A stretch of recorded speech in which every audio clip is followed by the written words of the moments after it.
بسم اللہ الرحمن الرحیم الحمد للہ رب العالمین والصلاة والسلام علی اشرف الانبیاء وسادۃ الاتقیاء وسید المرسلین سیدنا وحبیبنا محمد وعلی آلہ واہل بیتہ وصحبہ اجمعین، اما بعد۔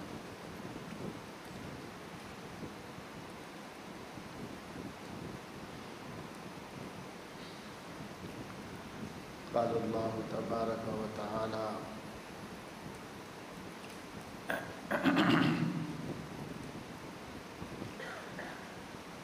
اولئک کتب فی قلوبہم الایمان وأیدہم بروح منہ ویدخلہم جنات تجری من تحتها الانہار خالدین فیہا۔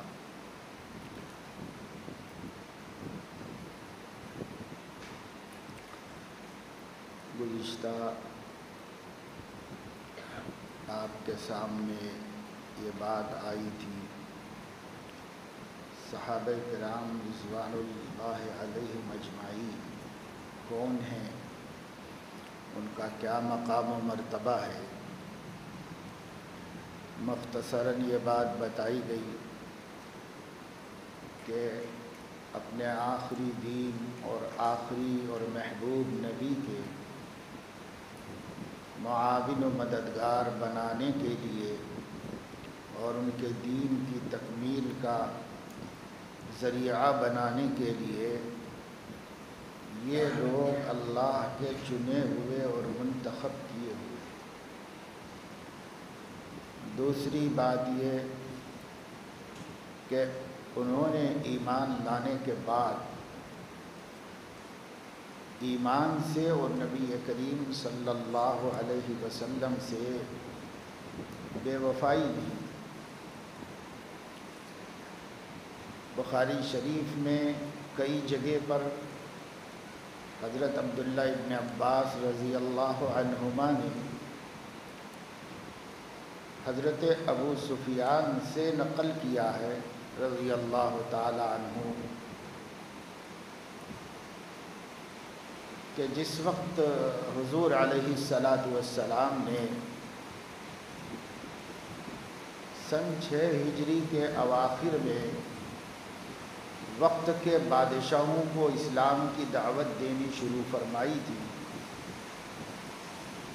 کیونکہ مکہ کے مشرکین کے ساتھ امن جنگ بندی کا معاہدہ ہو گیا تھا۔ اس معاہدے میں دونوں طرف سکون تھا۔ مکہ والوں نے اس سکون کا فائدہ اپنی تجارت کا احیاء کر کے کیا کہ تجارت بند تھی ان لوگوں کی، ان کی تجارتیں شروع ہوئیں کیونکہ راستوں میں امن تھا، آپس میں جھگڑا لڑائی بند ہو گئی تھی، تو انہوں نے اس کا فائدہ تجارت کے ذریعے حاصل کیا، اور حضور علیہ السلام نے اس امن کے زمانے کا فائدہ سلاطین وقت تک اسلام کی دعوت کو پہنچانے کے ذریعے حاصل کیا۔ اسی سلسلے میں حضرت دحیہ کلبی رضی اللہ تعالی عنہ کو، جو جلیل القدر صحابی تھے اور صحابہ کرام کی پوری جماعت میں سب سے زیادہ حسین و خوبصورت تھے، جبرائیل وحی لے کر ان کی شکل میں انسانی شکل ان کی بنا کر آتے تھے، ان کو حضور علیہ السلام نے سن 6 ہجری کے اواخر میں قیصر یعنی روم کے بادشاہ کے جانب دعوت نامہ دے کر بھیجا۔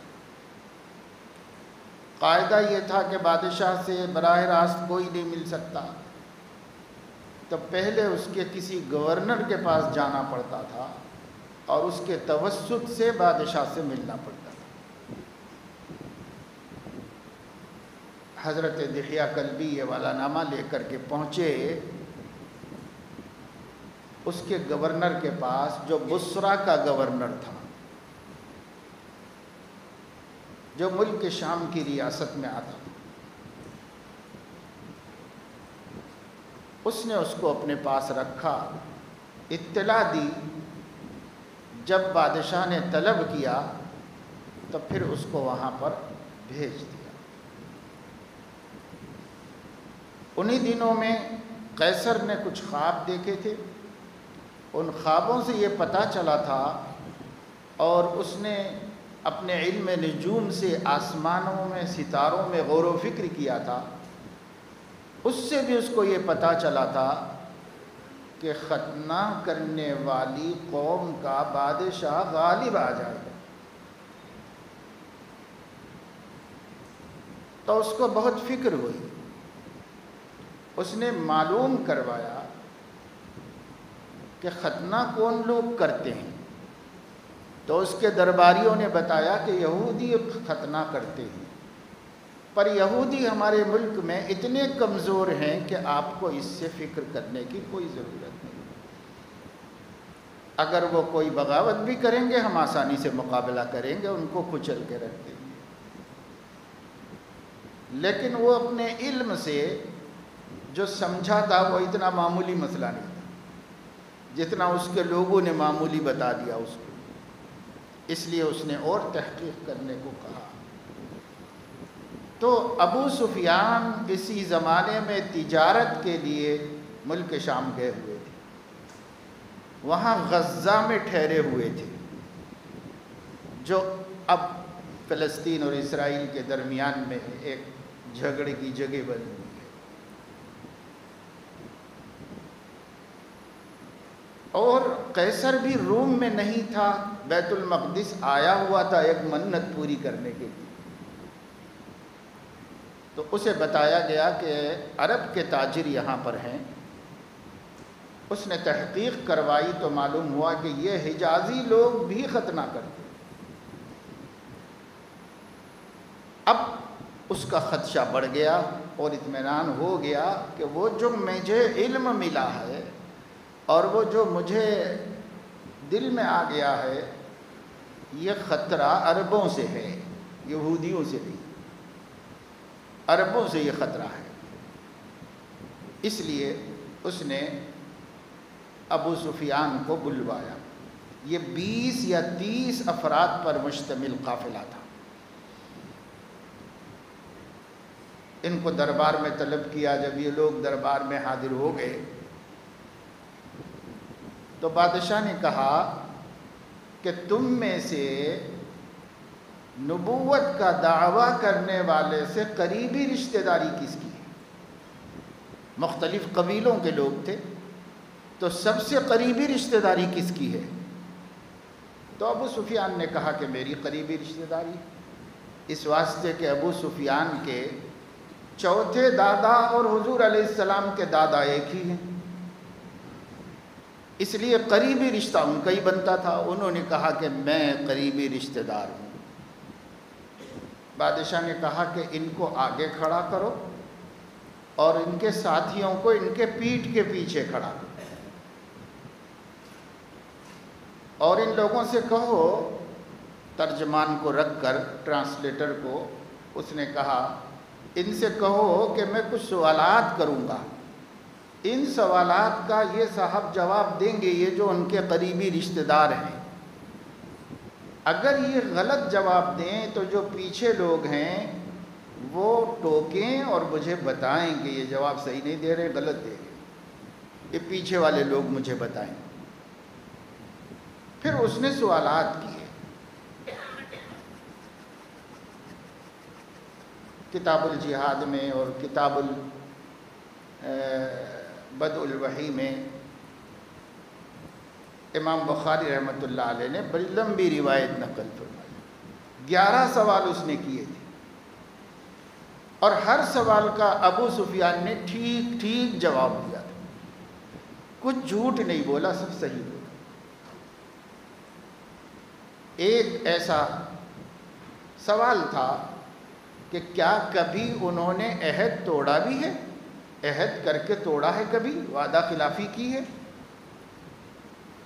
تو ابو سفیان کہتے ہیں کسی سوال کے جواب میں مجھے جھوٹ کا موقع نہیں ملا، یہاں تھوڑی نیت خراب ہوئی کہ کچھ گڑبڑ کروں تو میں نے ٹیڑھا میڑھا جواب دے دیا، اور یہ دے دیا کہ اب تک تو کبھی اس کا تجربہ نہیں ہوا، لیکن اب ہم اور وہ ایک معاہدے کے بیچ میں ہیں، ہمیں نہیں معلوم کہ وہ کیا کرنے والے ہیں۔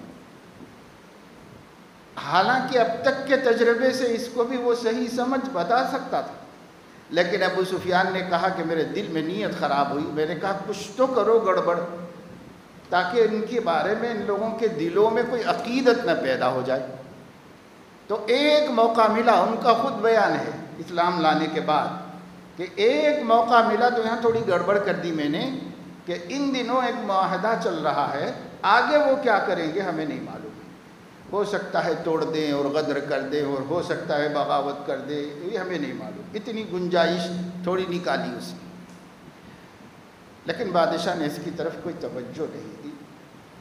خیر، میں آپ کو اس پورے واقعے میں یہ بتا رہا ہوں کہ اس نے ایک سوال یہ بھی کیا تھا کہ کیا کوئی مسلمان ہونے والا مسلمان ہونے کے بعد اپنے دین سے ناراض ہو کر مرتد بھی ہوتا ہے؟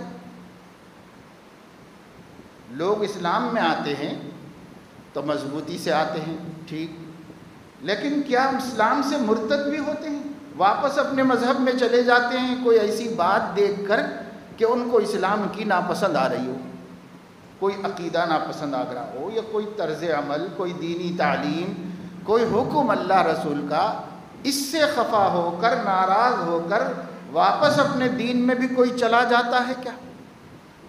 سخطتاً لدینہ، اپنے دین سے ناراض ہو کر، نبی کے دین سے خفا ہو کر واپس جاتا ہے کوئی؟ تو ابو سفیان نے اس کے جواب میں کہا کہ لا، ایسا نہیں ہوتا، بلکہ جو ادھر جاتا ہے پختہ ہوتا چلا جاتا ہے، واپس نہیں جاتا اپنے دین سے۔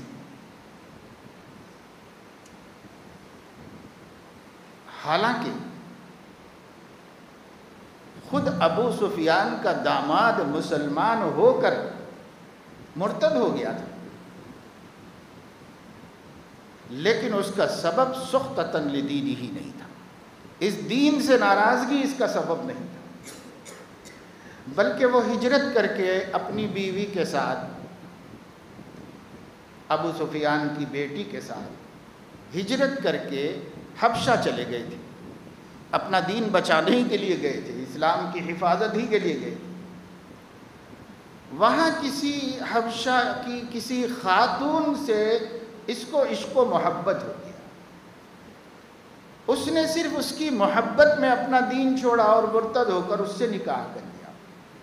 تو چونکہ ابو سفیان کو معلوم تھا کہ پوچھنے والا یہ پوچھ رہا ہے کہ اسلام سے ناراض ہو کر کوئی دین بدلتا ہے کیا، اور اس کا داماد دین بدلا تھا مگر اسلام سے ناراض ہو کے نہیں بدلا تھا، وہ کوئی دوسرا چکر تھا، اس چکر میں بدل دیا تھا۔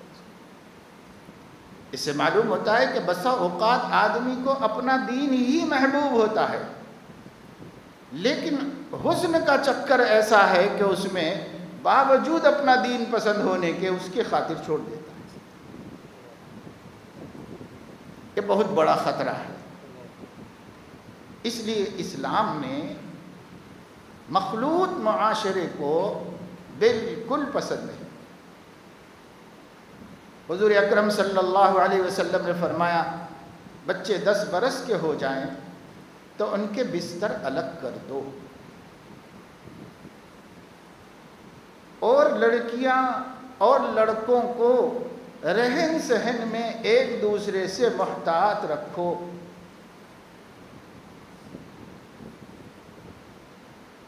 بچے 10 برس کے ہو جائیں، بڑے ہو جائیں تو بیٹے ماں کے ساتھ نہ سوئیں اور بیٹیاں باپ کے ساتھ نہ سوئیں۔ یہ سب اسلامی تعلیمات۔ اس کو اب لوگوں نے غیر اہم بنایا تو معاشرے کی آبرو ختم ہو گئی، اسلامی معاشرہ بھی نہایت بے عزت ہو کر رہ گیا۔ حضور علیہ السلام نے حالانکہ ایسی تعلیمات پہلے ہی دے دی تھی جن تعلیمات کی وجہ سے رشتوں کا تقدس اور محرم اور غیر محرم کے درمیان کا فرق آدمی کو ملحوظ رہتا تھا، اور شروع ہی سے بچے اسی سماج کا حصہ ہونے کی وجہ سے شروع ہی سے اختلاط باہمی سے بچے ہوئے ہوتے۔ یعنی لڑکوں اور لڑکیوں کا اختلاط گھروں میں نہیں ہوتا۔ دوسری چیز، اسلام نے اپنے ماننے والوں کو ایسے لباس کا حکم دیا جو لباس ساتر ہو۔ ساتر کا کیا مطلب ہے؟ ساتر کا مطلب یہ ہے جسم کی حیت اور بناوٹ کو چھپانے والا لباس۔ جسم کا کچھ حیت ایسی ہے جس کو دکھانا چاہیے اور دکھانا اچھا لگتا ہے، وہ چہرہ ہے آدمی کا۔ آدمی کے دونوں ہاتھ ہیں، دونوں پیر ہیں، اس پر پردہ نہیں ڈلوایا۔ پردہ ڈلوایا باقی جسم کا، جس کا کھولنا اور دکھانا انسانی حیا برداشت نہیں کرتی، پسند نہیں کرتی۔ اس کے اوپر اس کو لباس بنایا۔ اب اس لباس کو ساتر کہتے ہیں، چھپانے والا۔ کاہے کو چھپانے والا؟ جسم کے ان حصوں کی بناوٹ کو چھپانے والا۔ ہتھیلیاں کھلی رہیں کوئی بات نہیں، اس سے کسی کو کسی کی شہوت پر اثر نہیں پڑتا۔ کسی کے پیر ٹخنے کے نیچے کھلے رہیں، کسی کی شہوت پر اس سے اثر نہیں پڑتا۔ مرد مردوں کو دیکھتے ہیں، عورتیں عورتوں کو دیکھتی ہیں، لیکن نظر حسن سے متاثر ہو سکتی ہے، اس لیے نظر پہ پردہ ڈال دیا اللہ رب العزت نے۔ باقی چہرے کو پردے میں نہیں رکھا، نظر پہ پردہ ڈال دیا۔ دیکھو قرآن نے یہ نہیں کہا کہ چہرے پہ پردہ ڈالو، قرآن نے یہ کہا کہ مومنین سے کہہ دیجئے کہ نگاہیں نیچی رکھیں، اور مومنات سے کہہ دیجئے کہ نگاہیں نیچی رکھیں۔ کان بنایا، اس پہ پردہ نہیں ڈالا اللہ نے۔ ناک بنائی، اس پہ پردہ نہیں ڈالا۔ منہ بنایا، اس پہ پردہ نہیں ڈالا اللہ پاک نے۔ لیکن اللہ پاک نے آنکھیں بنائی، اس نے خود بھی پردہ ڈال دیا ہے اس کو۔ کسی بھی شخص کو دیکھیے پردہ پڑا ہوا ہے آنکھ کے اوپر، تاکہ اگر اللہ کی منع کی ہوئی جگہ کو دیکھنے سے بچنے میں دشواری پیش آتی ہے تو آپ کپڑا ڈال لیں، نقاب ڈال لیں، کوئی چادر اوڑھ لیں عورتوں کی طرح، ضرورت ہی نہیں ہے۔ اللہ رب العزت نے فرمایا میں نے پردہ ڈال رکھا ہے، جہاں اٹھانا ہے اٹھاؤ اور جہاں گرانا ہے گراؤ۔ اب پردہ بھی آٹومیٹک ہے کہ آپ کو کچھ کرنا اور نہیں پڑتا، وہ خود بخود گرتا ہے۔ اور جیسے کوئی تنکا آنکھ کی طرف آئے تو فزیکلی پردہ گر جاتا ہے، ایسے ہی کوئی نامحرم سامنے آئے تو ایمانی قوت سے پردہ گر جانا چاہیے، وہ پردہ اٹھا ہوا نہیں رہنا چاہیے اس کے سامنے۔ اس لیے قل للمؤمنین یغضوا من ابصارہم قل للمؤمنات یغضضن من ابصارہن، یہ حکم ہے اور اس حکم کے تابع ہے وَيَحْفَظْنَ فُرُوجَهُنَّ، اپنی شرمگاہ محفوظ رکھیں بدکاری کرنے سے۔ تو پہلے طریقہ بتا دیا پھر حکم دیا۔ اصل مقصد نگاہ بچانا نہیں ہے، اصل مقصد شرمگاہ کو بچانا ہے۔ وہ بچے گی نگاہوں کے بچنے سے اور وہ مبتلا ہوگی نگاہوں کے مبتلا ہونے سے۔ اس لیے انسان کے خالق و مالک نے جو اس کی فطرت کا بنانے والا ہے، جو اس کے دل کا بنانے والا ہے، جو اس کے جذبات کا بنانے والا ہے، ہر انسانی خوبی کا خالق و مالک ہے، اسی نے اس کے سے فائدہ اٹھانے کا حکم دیا، طریقہ بتایا، اور اس کے نقصان سے بچنے کا حکم دیا اور طریقہ بتایا۔ تو یہ انتظام کر دیا شریعت نے۔ اس انتظام کا فائدہ دے ہوا جب تک اس پر مسلم سماج میں عمل رہا، مسلم سماج کے افراد نے اس کو ایک ضروری کام سمجھا۔ نہ صرف مسلم سماج بلکہ مسلمانوں کے اثر سے اور ان کی دیکھا دیکھی اس ملک کے تمام قبائل کی اور تمام مذہبوں کی عورتیں وہ حیادار و پردہ دار رہیں۔ بے حیائی کسی میں نہیں تھی۔ اب ان میں پیدا ہو گئی ہے اور ان کے مقابلے میں بعض جگہ ہمارے اندر زیادہ پیدا ہو، کیونکہ ابھی بھی بعض ہندو قبائل کی عورتیں پردہ کرتی ہیں۔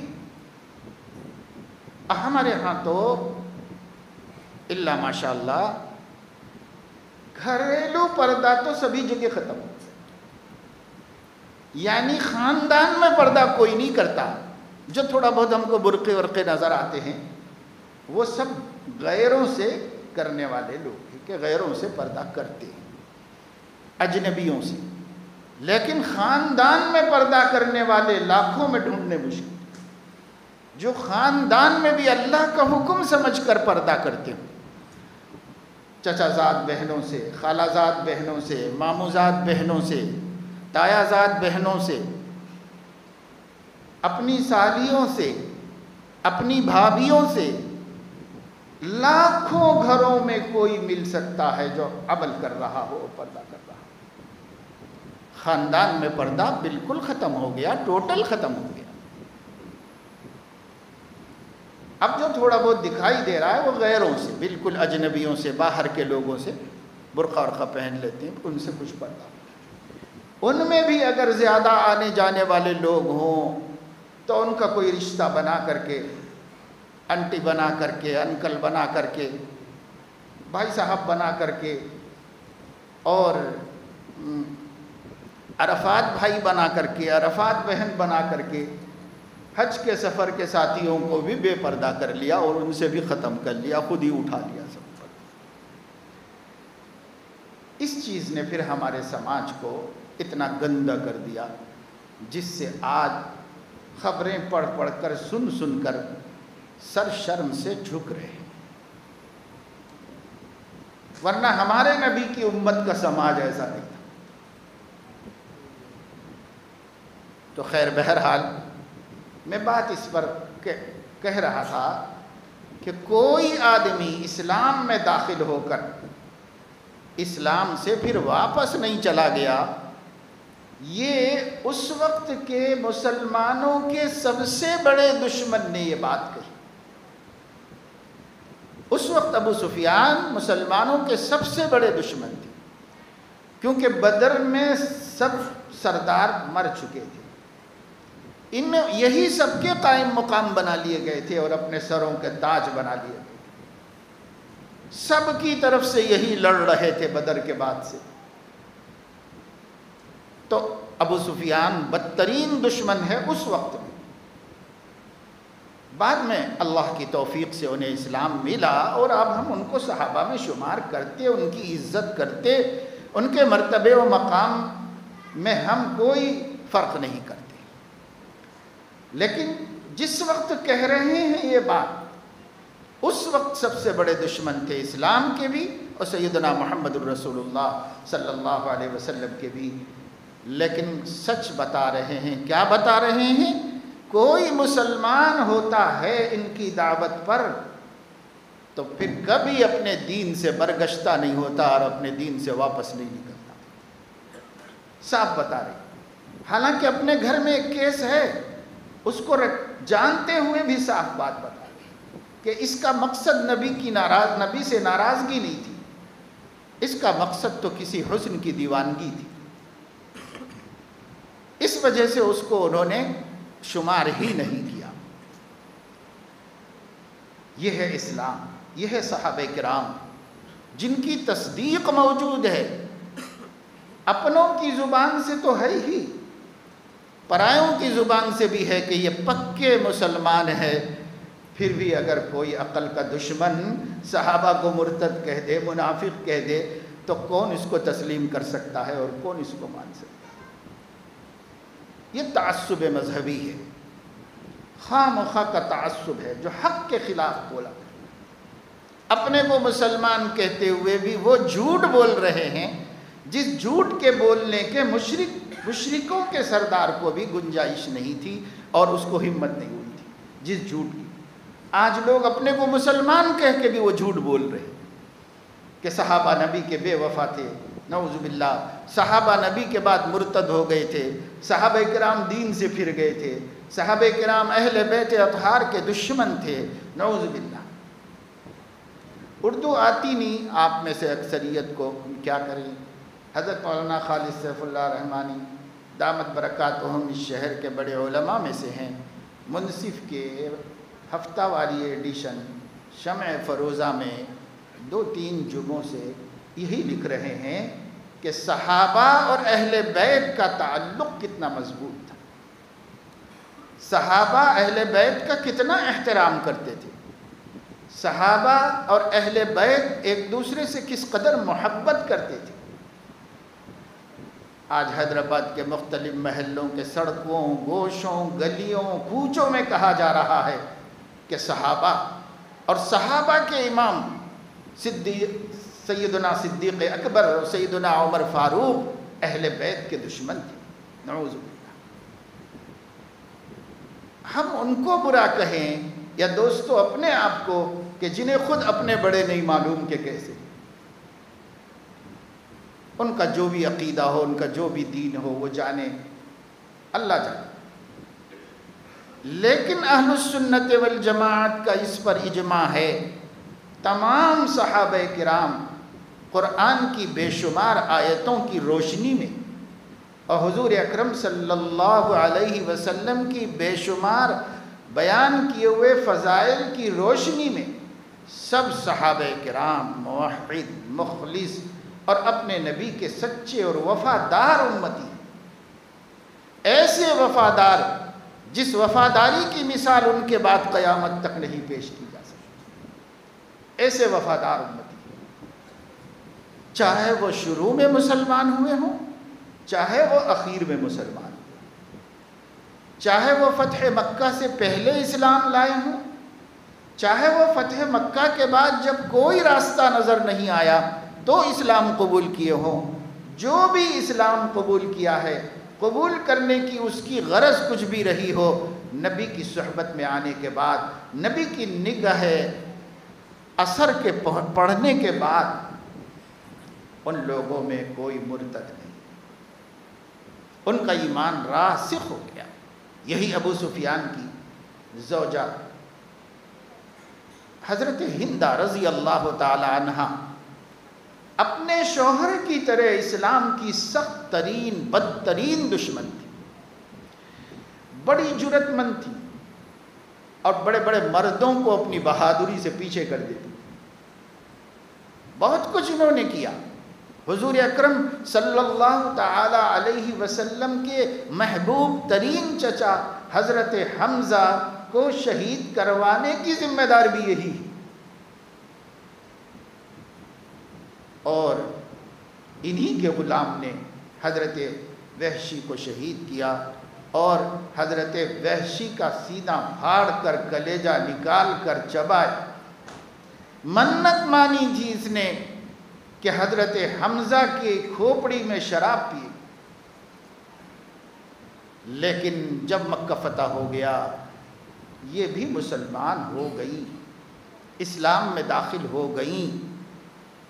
مسلمان ہونے کے بعد انہوں نے کہا یا رسول اللہ، اب سے کچھ دیر پہلے روئے زمین کا سب سے مبغوض اور ناپسندیدہ کوئی شخص تھا میری نظر میں تو وہ آپ کی ذات تھی، لیکن اب یہ محسوس کر رہی ہوں کہ پوری زمین پر بسنے والوں میں اگر سب سے بڑا کوئی محبوب ہے تو وہ آپ کی ذات ہے۔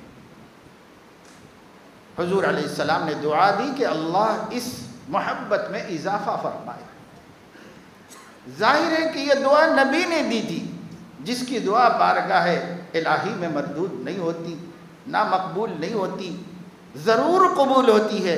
جب نبی نے دعا دی تھی تو دعا قبول ہوئی، اور حضرت ہندہ کے قلب میں مرنے تک لمحہ بلمحہ اپنے نبی کی محبت بڑھتی چلی گئی، بڑھتی چلی گئی، بڑھتی چلی گئی۔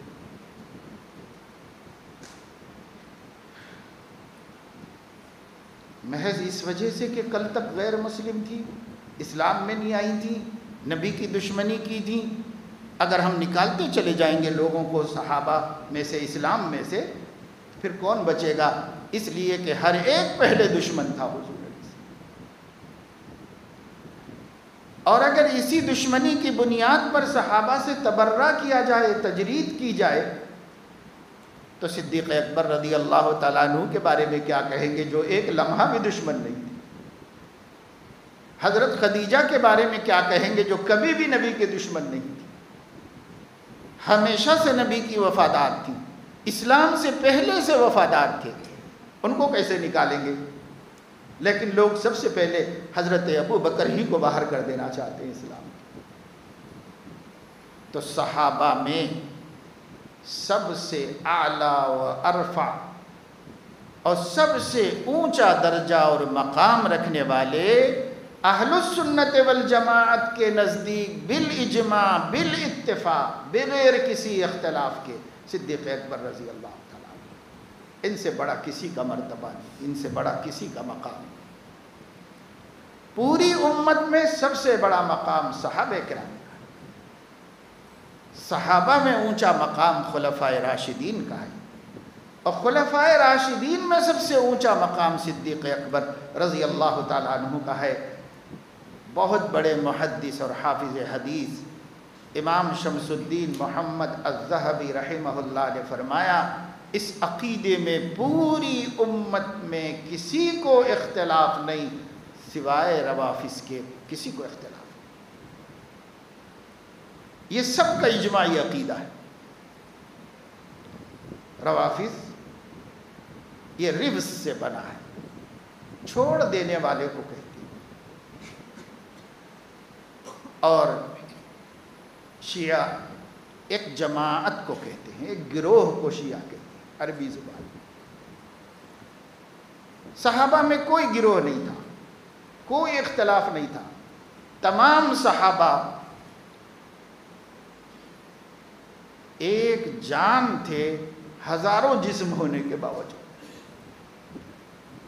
ان کی آپس کی مودت اور محبت ایسی عظیم الشان تھی کہ جس کو قرآن نے سند دی۔ اللہ قرآن میں فرما رہا ہے وَأَلَّفَ بَيْنَ قُلُوبِهِمْ لَوْ أَنفَقْتَ مَا فِي الْأَرْضِ جَمِيعًا مَا أَلَّفْتَ بَيْنَ قُلُوبِهِمْ وَلَكِنَّ اللَّهَ أَلَّفَ بَيْنَهُمْ۔ آپ کے صحابہ کے درمیان کی محبت اللہ کی ڈالی ہوئی ہے، الف یعنی الف اللہ کی ڈالی ہوئی، آپ کے صحابہ کی آپسی مودت و محبت اور الفت اللہ کی ڈالی ہوئی ہے۔ اے نبی صلی اللہ علیہ وسلم، اگر اللہ نہ ڈالتا ان کے درمیان یہ محبت اور آپ اس کے لیے زمین کے سارے خزانے لٹا دیتے تو بھی نہ ہو سکتا ایسا۔ وَلَكِنَّ اللَّهَ أَلَّفَ بَيْنَهُمْ، لیکن اللہ ہی نے آپ کے اصحاب کو ایک دوسرے کا محبوب بنا دیا ہے، ایک دوسرے کا احترام سکھا دیا ہے۔ ان میں علمی بنیادوں پہ اختلاف ہوا، لیکن ان میں سماجی فاصلے کبھی قائم نہیں ہوئے۔ اجتہادی اختلاف ہے لیکن سماجی فاصلہ کبھی نہیں بنایا ہو۔ آج تو یہ جسموں کو دور رکھنے کا نام سماجی فاصلہ رکھا گیا نا، سوشل ڈسٹینسنگ کا نام دیا گیا اور اسے سماجی فاصلہ کہا گیا۔ فاصلے سماج میں دلوں کے اعتبار سے ہوتے ہیں، جسموں کے اعتبار سے نہیں ہوتے۔ صحابہ میں کبھی سماجی فاصلہ نہیں ہوا، دل سے کبھی دور نہیں ہوئے ایک دوسرے۔ انسانی بنیادوں پہ ان سے کبھی غلطیاں بھی ہوئی۔ صدیق اکبر رضی اللہ تعالیٰ عنہ نے حضرت ربیعہ اسلمی کو بہت ڈانٹ دیا تھا، بعد میں احساس ہوا کہ میں نے زیادہ ڈانٹ دیا ہے، معافی مانگ لی اس مرتبے سے۔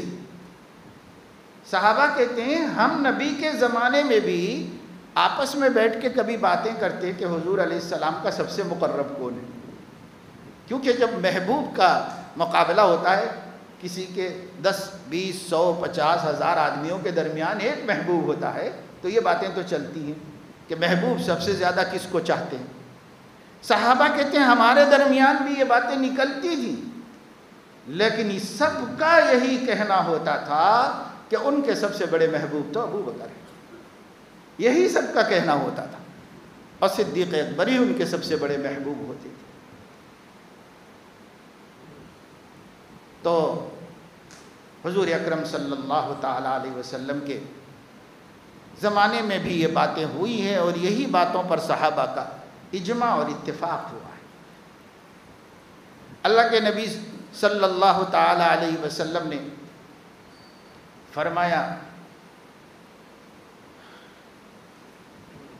میں اگر کسی کو اپنا دوست بناتا، یعنی جگری دوست بناتا جس سے جی لگ جائے سب سے زیادہ، اس کو کہتے خلیل۔ اللہ کے نبی صلی اللہ علیہ وسلم نے فرمایا لو کنت متخذا خلیلا لاتخذت ابا بکر خلیلا، میں کسی کو خلیل بناتا تو ابو بکر کو بناتا، لیکن میں تو رحمان کا خلیل، اللہ کو بنا لیا ہوں اس جگہ پر کہ سب سے زیادہ محبت کس سے ہو، تو میں نے اللہ کو بنایا ہے کہ سب سے بڑا محبوب اللہ ہے۔ اگر غیر اللہ میں سے کسی کو بناؤں تو وہ ابو بکر کے علاوہ کوئی نہیں ہو سکتا، ابو بکر کو اپنا گاڑھا دوست بناؤں گا۔ احد کی لڑائی میں حضور علیہ السلام مسلمان پہلے غالب ہو گئے، پھر ایک غلطی ہوئی اور اس غلطی سے مغلوب ہو گئے، پھر اللہ نے بعد میں غلبہ دیا، لیکن اس بیچ کی مغلوبیت میں جب تتر بتر ہو گئے تھے مسلمان، 70 صحابہ کرام شہید ہوئے اور سب بکھر گئے تھے، کیونکہ آگے بھی دشمن تھا پیچھے بھی دشمن تھا، نکل کے آنا مشکل تھا۔ آگے بڑھ گئے تھے تو صدیق اکبر بھی پھنس گئے تھے نرغے میں، تو صدیق اکبر کسی طریقے سے گھس پٹ کر انہی دشمنوں کے درمیان میں سے اپنے نبی کے پاس واپس آئے، کیونکہ انہیں یہ غم کھائے جا رہا تھا کہ حالات ایسے ہو گئے، لاشوں کی لاشیں گر رہی ہیں، ہمارا نبی کا کیا ہو گیا، دیکھنے کے لیے بے چین تھے، کسی طرح واپس آ گئے۔ جب واپس آ گئے تو انہوں نے حضور علیہ السلام کو زخمی دیکھا، سر مبارک میں خون نکل رہا تھا۔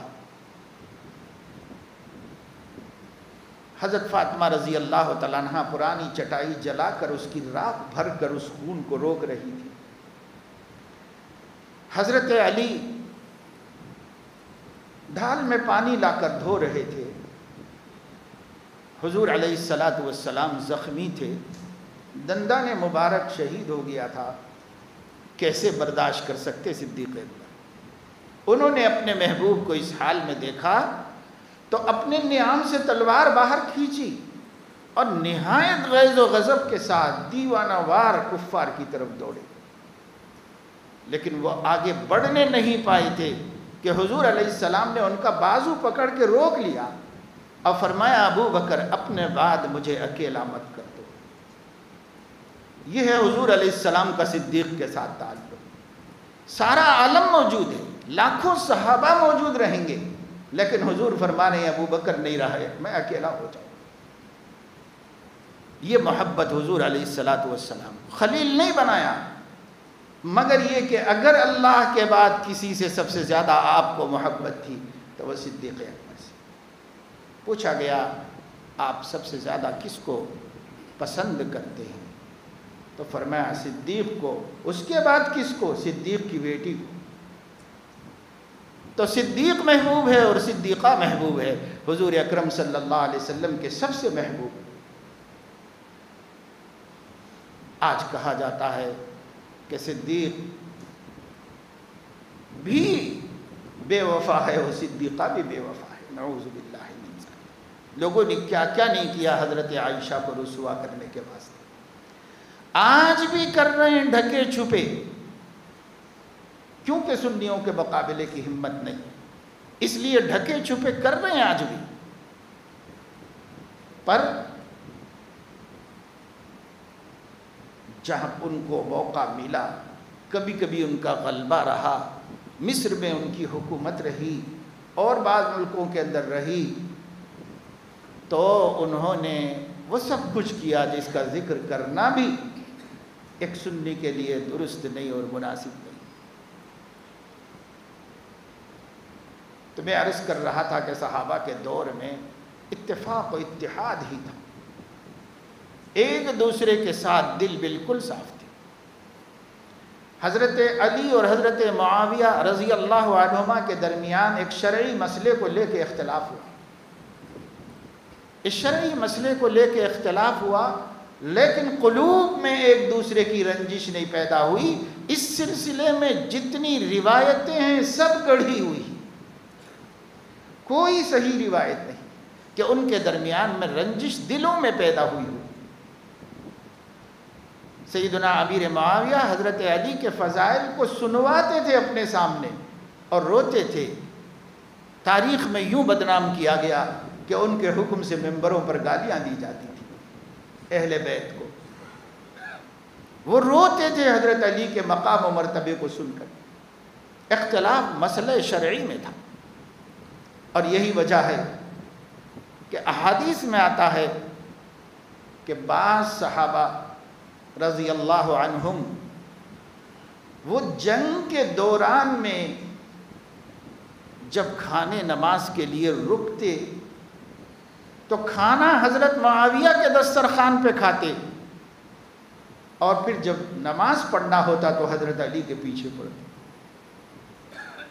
ان سے پوچھا گیا کہ یہ کیا بے وفائی ہے؟ خود حضرت معاویہ نے پوچھا، کھانے کے لیے یہاں آتے ہو، لڑنے کے لیے ادھر جاتے ہو؟ انہوں نے کہا میرا ایک اصول ہے کہ جس چیز کو بہتر سمجھتا ہوں وہ کرتا ہوں، کھانا آپ کے پاس بہتر ہے اس لیے یہاں آ کے کھاتا ہوں، اور حق پہ ان کو سمجھتا ہوں اس لیے ان کا ساتھ دیتا ہوں۔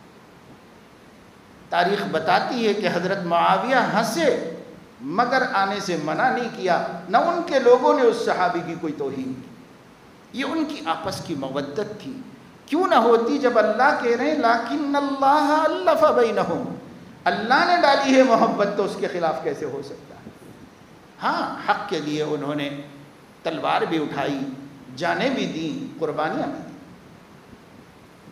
لیکن جب حضرت علی رضی اللہ عنہ سے کسی نے پوچھا حضرت معاویہ کے لوگ بھی جان کھوئے ہیں، ہمارے لوگ بھی جان کھوئے ہیں، تو ان میں شہید کون ہے اور باغی لشکر کون ہے؟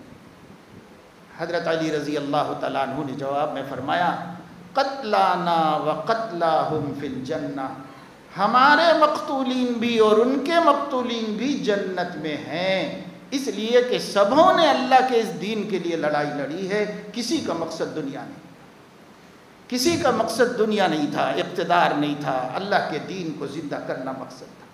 ہمارے مقتول بھی ان کے مقتول سب جنت میں، یہ حضرت علی نے فتویٰ دیا۔ اب بعد والوں کو کیا دشمنی کر لینا ہے حضرت علی کی طرف سے، گالیاں دینا، برا بھلا کہنے کی ضرورت ہی کیا پیش آئی؟